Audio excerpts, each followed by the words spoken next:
हे श्रीनाथ, आपण यापुढे या स्त्री राज्यातच राहणार आहात हे सत्य आपल्याला माहीतच आहे। होय मैनावती, परंतु असे तू का म्हणत आहेस? मला असे वाटते आहे की हे सत्य तुम्हाला स्वीकारण्यासाठी अवघड जाते।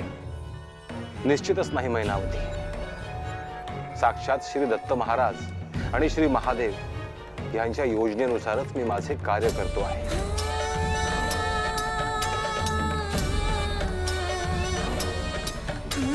हे श्रीनाथ,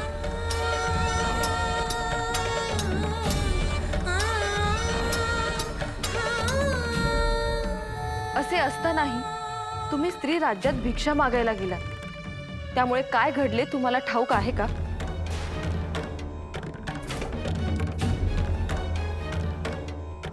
नाही। काय झालं मैनावती?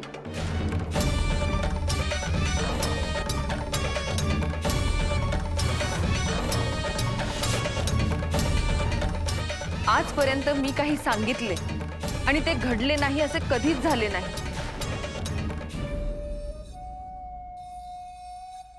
असं काय झालं मैनावती?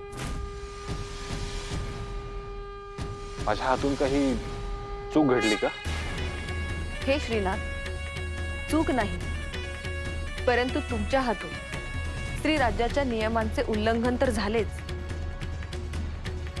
पण माझा अपमानही झाला। मैनावती, यात तुझा अपमान व्हावा असा माझा हेतू नव्हता। तरीही तुम्ही असेच वागणार आहात का? तुमच्या या वागण्याने मला किती दुःख होत आहे याची कल्पना आहे का तुम्हाला?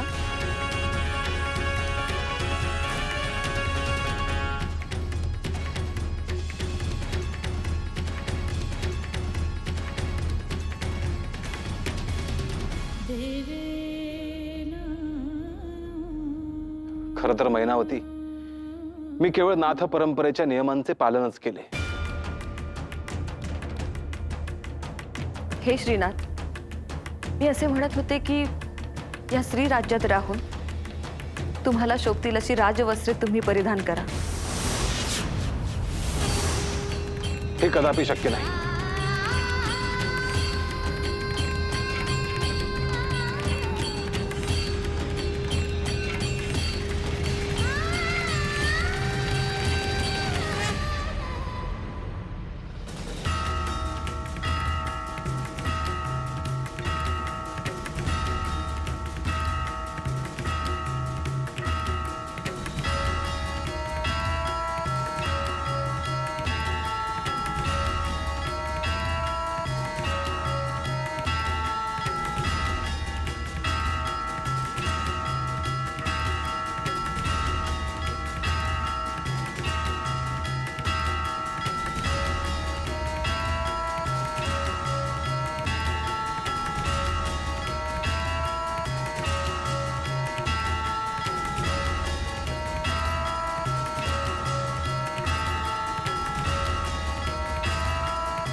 मच्छिंद्र, तुझ्यासमोर असे प्रसंग येतील की काय निर्णय घ्यावा हा संभ्रम तुला होईल, परंतु सर्वस्वी निर्णय तुझा असेल।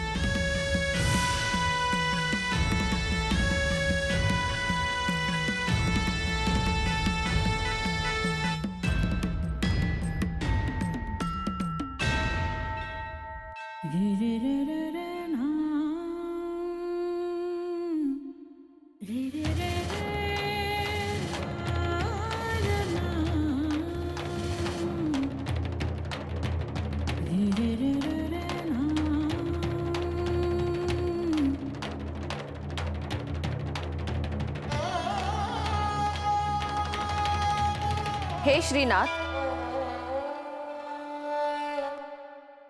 महादेव शंभो। मैनावती, तू इथे? होय, तुमच्यामुळे मी अजून अन्न ग्रहण केलेलं नाही। परंतु असे का?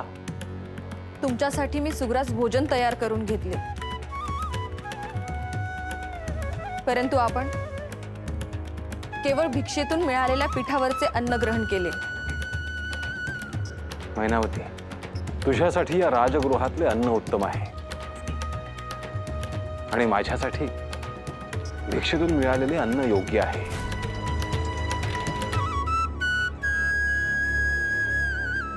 परंतु हे श्रीनाथ, आपण कष्टाचे आयुष्य जगत असताना मी सुखी कशी राहू?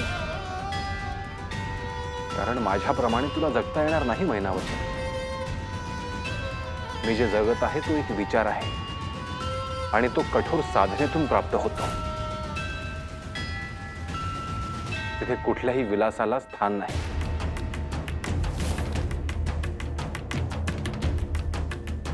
याचा अर्थ मी अन्न न घेता उपाशी असले तरी तुम्हाला चालणार आहे तर?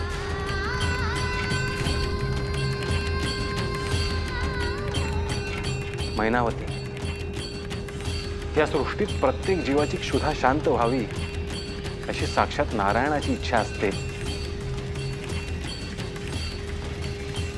त्यामुळे तूही जेवून घे.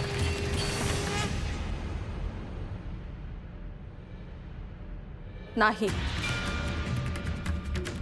जोपर्यंत मी सांगितलेले अन्न तुम्ही ग्रहण करणार नाही तोपर्यंत मी अन्नाला स्पर्श करणार नाही.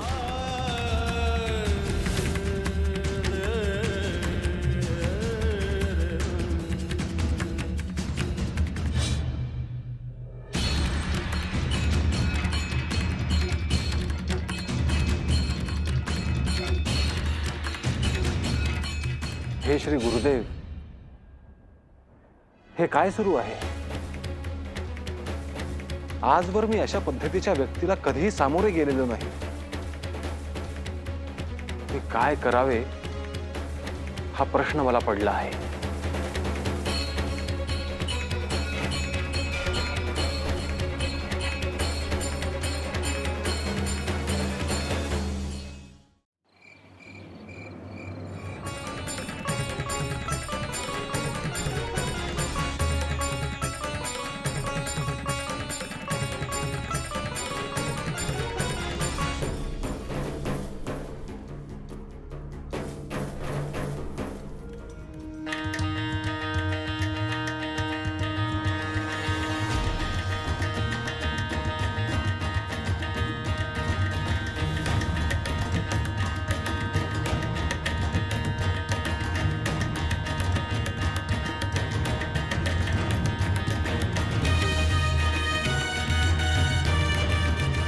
देवी, आपण अजूनही जाग्या दिसलात म्हणून आम्ही दोघी आलो. काय वार्ता आहे? श्री मच्छिंद्रनाथ अजूनही भगव्या वस्त्रात आहे. त्यांनी दिलेली राजवस्त्र आणि आभूषण परिधान केलेली नाही.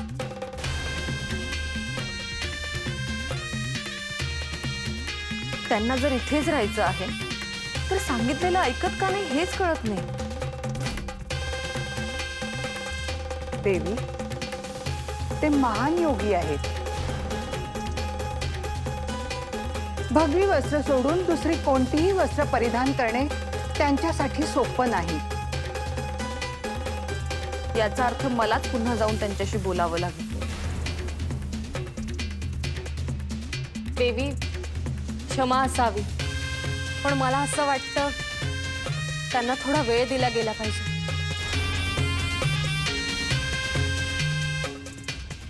उत्सवाची तिथी सगळ्यांना ठाऊक आहे ना? तोपर्यंत त्यांनी राज्यवस्त्र परिधान केली तर उत्तमच आहे.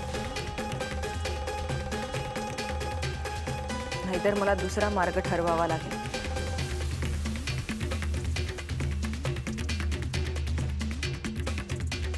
देवी, आपण विश्रांती घ्यावी. आपण आपल्या प्रकृतीची काळजी घ्यावी. आमचे नाथांवर लक्ष आहे. तुम्हाला कळवत राहते. येतो आम्ही.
रात्र झाली आहे. श्रीनाथ अजून कक्षातच आहेत. रोहिणी, तू जा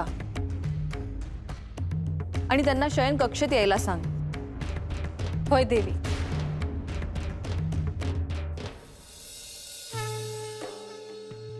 दुर्गा, अजून झोपली नाहीस? जागी आहेस?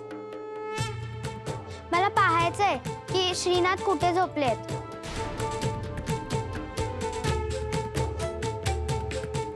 तुला काय करायचंय? असं कसं? ते इकडचं अन्नच घेत नाही, मग ते इकडे झोपतील कसे?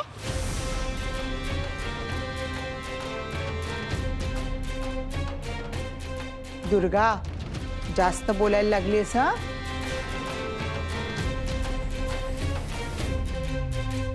ती योग्य बोलते आहे माई.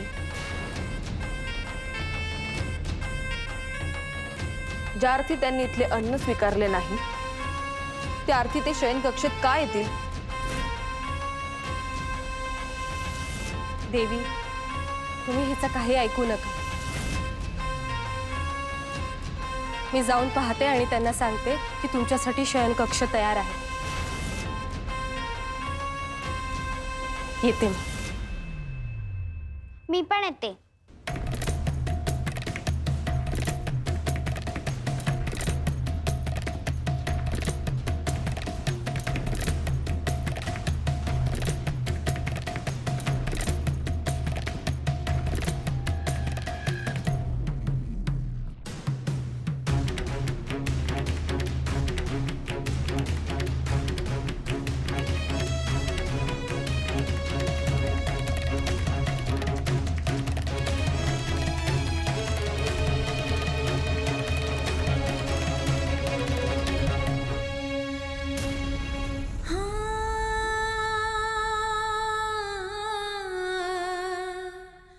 देवी, आपण काळजी नका करू. असं कसं म्हणतेस माई? काळजी तर आहेच. स्त्री राज्यात उत्तम पुरुष यावा यासाठी मी कठोर साधना केली. स्त्री राज्यात इथून पुढे वंश वाढावा हीच माझी इच्छा आहे. देवी, आपण आमच्यापेक्षा ज्ञानी आहात. मी काही सांगणं योग्य नाही, पण एक नक्की, श्री मच्छिंद्रनाथ कोणी राजे नाहीत, विलासी पुरुष नाहीत. ते योगी आहेत, जती आहेत. त्यामुळे त्यांना योग्याचं जीवन सोडून इथलं जीवन स्वीकारायला वेळ लागेल. हे मलाही समजते माई, परंतु हे हटयोगी इतका हट्ट करतील असं मला वाटलं नव्हतं. देवी, मी निघते. कोणत्याही क्षणी नाथ येतील.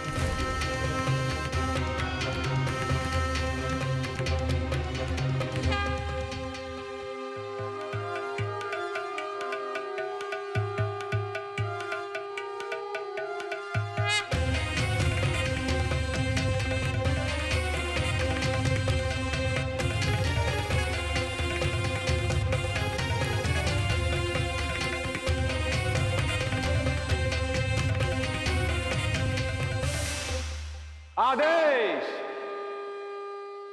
अलख निरंजन.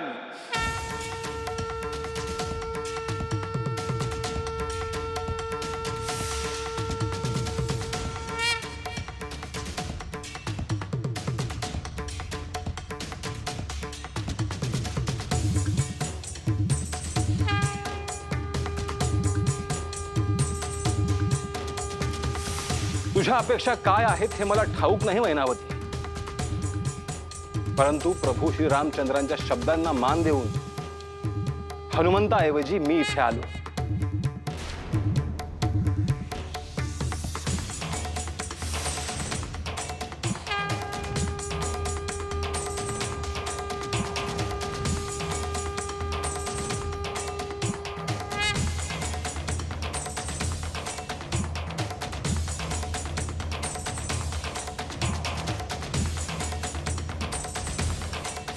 भविष्यात काय होईल हे तुलाही ठाऊक नाही मैनावती. या सगळ्यावर काळ हे एकमेव उत्तर आहे. परंतु हे मच्छिंद्रनाथ, तुम्ही आता हे स्वीकारा, या स्त्री राज्याची सम्राज्ञी मी आहे आणि इथले सगळे निर्णय मीच घेते.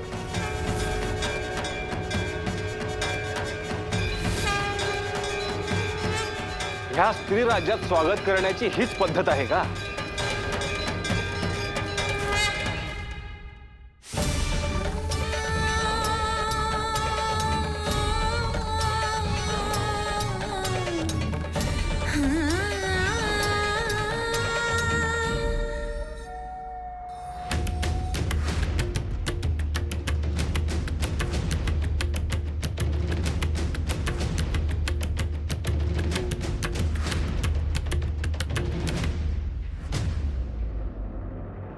रोहिणी, श्रीनाथांची कोणतीही गैरसोय होणार नाही याची काळजी घ्यायला हवी.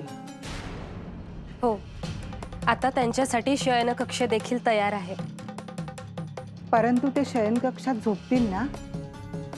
म्हणजे नक्की काय म्हणायचं आहे तुला माई?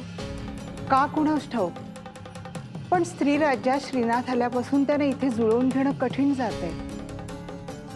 हो, पण त्याचा शयनकक्षात झोपण्याशी काय संबंध? असं नाही रोहिणी, श्रीनाथ योगी आहेत. त्यांचं आयुष्य सामान्य लोकांसारखं नसते. असे योगी भ्रमण करत रानावनातून हिंडतात आणि तिथेच राहतात. माई, तू म्हणतेस ते बरोबर आहे, पण मला असं वाटतं ते शयनकक्षातच झोपते. तसं झालं तर उत्तमच, पण मला एक शंका आहे. कसली शंका? श्रीनाथ हे थोर योगी आहेत, तर त्यांचं स्त्री राज्यात येण्याचं काय कारण असेल? अर्थातच ते मैनावती देवींसाठीच राज्यात आले. ही गोष्ट खरी आहे, पण ते आल्यापासून असंच दिसतंय, ते स्त्री राज्यातल्या नियमांचे पालन करत नाहीत. यामुळे मैनावती देवी काहीशा अस्वस्थ असतात. मी ही मैनावती देवींना याआधी इतके अस्वस्थ कधीच पाहिले नाही. मला असं वाटतं श्रीनाथांना थोडा वेळ दिला गेला पाहिजे.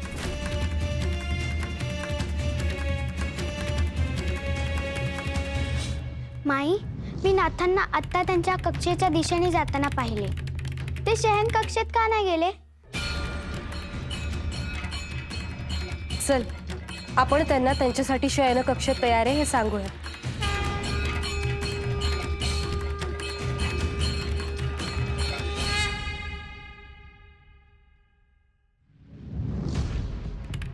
श्रीनाथ स्त्री राज्यातल्या सगळ्या गोष्टींशी जुळवून घेतील ना?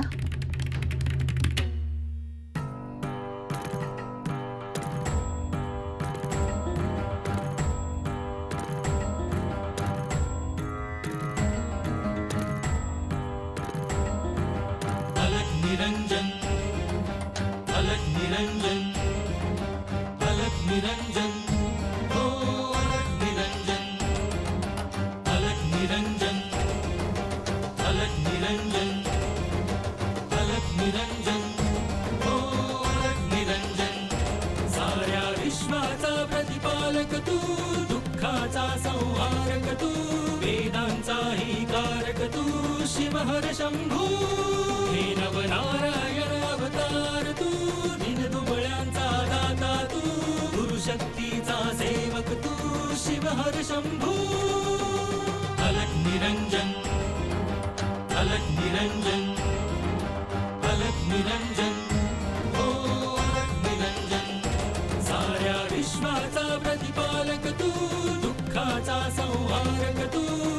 दुबळ्यांचाही कारक तू शिवहर शंभू हे नवनारायण अवतार तू दिन दुबळ्यांचा दाता तू गुरुशक्तीचा सेवक तू शिवहर शंभू अलक निरंजन अलक निरंजन अलक निरंजन ओ अलक निरंजन अलक निरंजन अलक निरंजन ओ अलक निरंजन। हे श्री गुरुदेव दत्त, हे श्री महादेव, स्त्री राज्यात आल्यापासून प्रत्येक क्षण हा महत्वाचा आहे। इथे कोणत्या क्षणी काय वाढून ठेवले आहे याची मला कल्पना नाही, तेव्हा आपले ध्यान माझ्यावर असू द्यावे।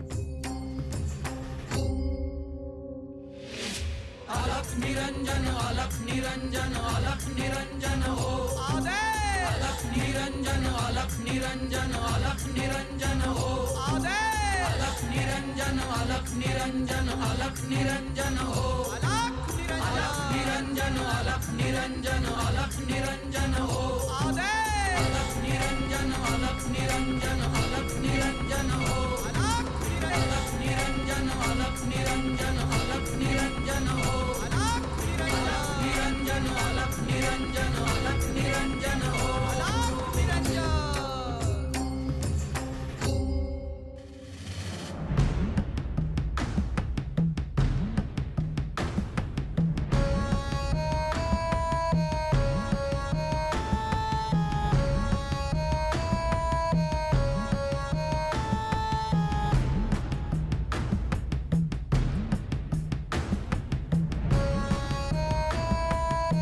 इथे तर नाथ झोपले आहेत. हळू बोल, नाथ जागे होतील. पण ते इथे असे जमिनीवरती का झोपले आहेत? मला ते ठाऊक नाही. आपण मैनावती देवींना जाऊन सांगूयात. आपण इथे थांबणं योग्य नाही.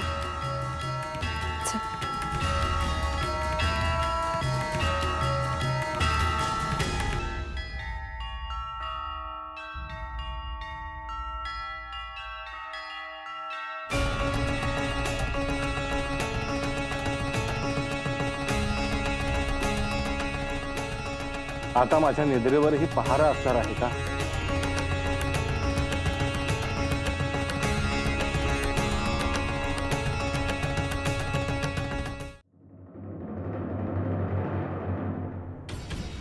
देवी, आपण शयन कक्षात गेलात तरी चालेल.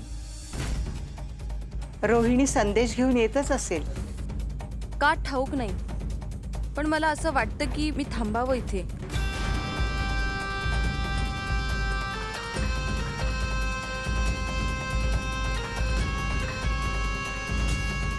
देवी, या दोघी सुद्धा आल्याच. रोहिणी, श्रीनाथांना संदेश दिलास ना? देवी, कसं सांगू समजत नाही. जे आहे ते सांग. माझ्या संयमाची परीक्षा पाहू नकोस. अगं रोहिणी, सांग ना. अहो देवी, पण श्री मच्छिंद्रनाथ त्यांच्या कक्षेत झोपी गेले आहेत.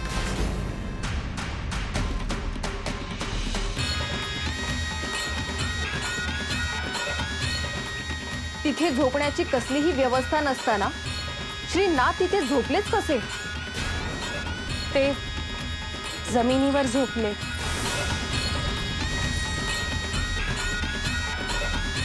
त्यांच्यासाठी शयन कक्षात एवढी तयारी करून ते जमिनीवर का झोपले आहेत?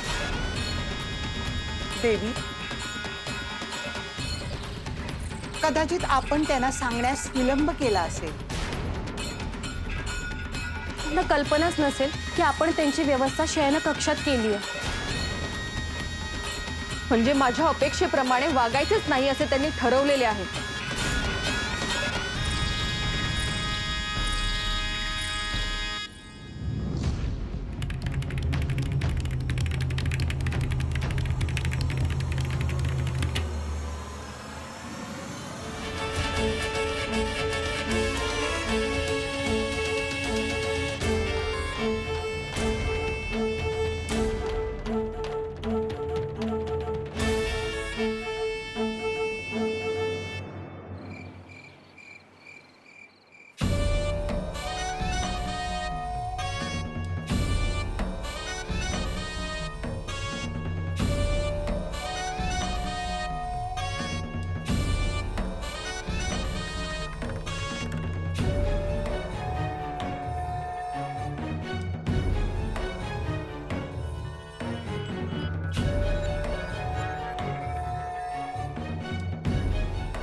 देवी, पहाट झाली, तुम्ही अजूनही झोपलाच नाहीत का?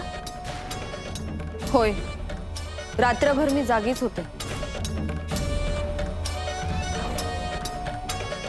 देवी, सेविकांनी स्नानाची तयारी केली आहे. आपण स्नान करून विश्रांती घ्यावी.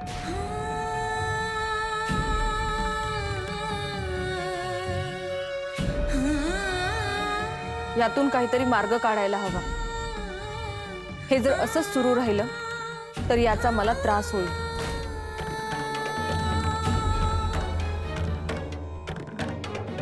देवी, अशा वेळी आपण चंद्रिकेशी का बोलत नाही?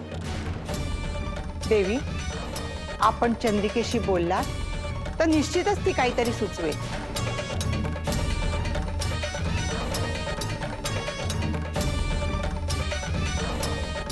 मी स्नानादी विधी करते.